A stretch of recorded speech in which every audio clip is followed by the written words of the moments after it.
নমস্কার বন্ধুরা, মিরাজ কিচেনে আপনাদের সবাই স্বাগত জানাই।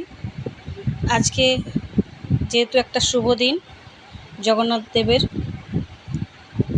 তো আমি জগন্নাথ দেবের উপলক্ষে আমি একটু পায়েস বানাচ্ছি, সে ঠাকুরকে নিবেদন করব।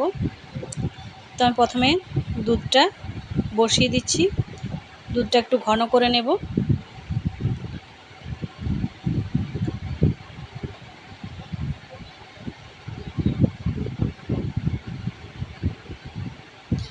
একটু আমি চালটাকে ভিজিয়ে রাখলাম, সেটাকে ধুয়ে পরে একটু ঘি মাখিয়ে নেব।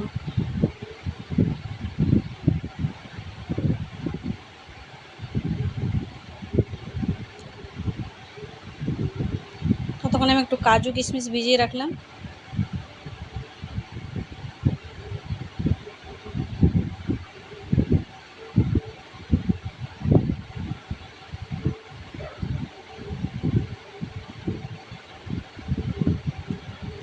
ঘিটা মাখিয়ে নিলাম চালটাতে।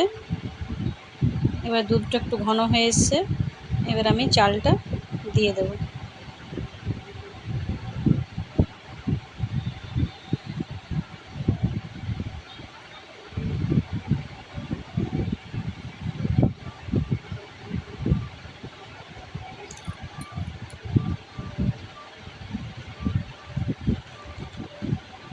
পায়েসটা যত লো ফ্লেমে করবেন তত পায়েসটা ভালো লাগবে, তত পায়েস স্বাদ লাগবে খেতে। চালটা এবার আমি দিয়ে দিচ্ছি।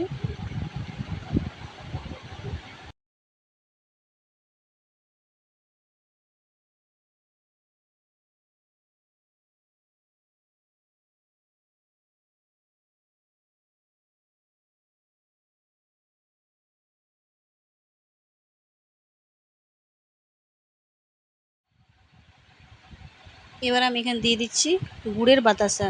যেহেতু এখন খেজুর গুড়টা পাওয়া যায় না, খেজুর গুড়ের পায়েসটা সবথেকে ভালো লাগে খেতে, ওই জন্য আমি একটু গুড়ের বাতাসা দিয়ে দিচ্ছি।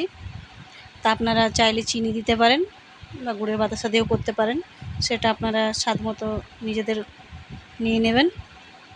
আমি এখানে গুড়ের বাতাসা দিচ্ছি।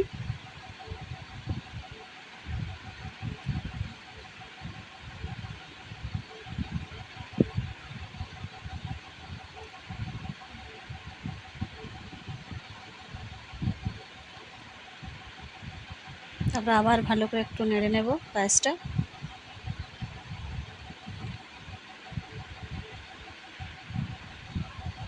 এবার আমি দুটো এলাচ দিয়ে দিচ্ছি গুঁড়ো করে।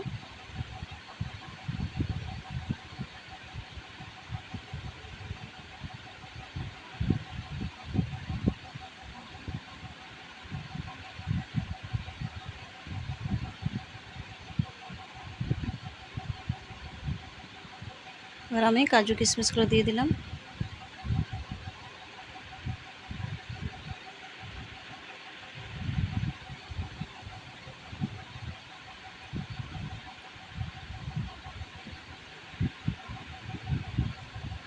এবার একটু নামাবার আগে আর একটু আমি ঘি দিয়ে দেবো।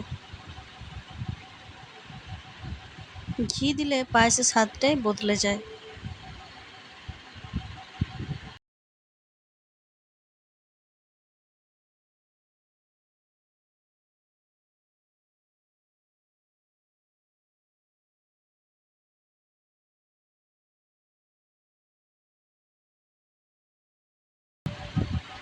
এবার একটু প্রভু জগন্নাথ দেবের চরণে আমি নিবেদন করব পায়েসটা, তারপরে সবাই মিলে খাবো।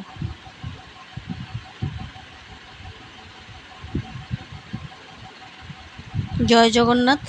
আজকে আমার রেসিপি হচ্ছে পায়েস। ভালো লাগলে লাইক শেয়ার অবশ্যই একটা করবেন। জয় জগন্নাথ।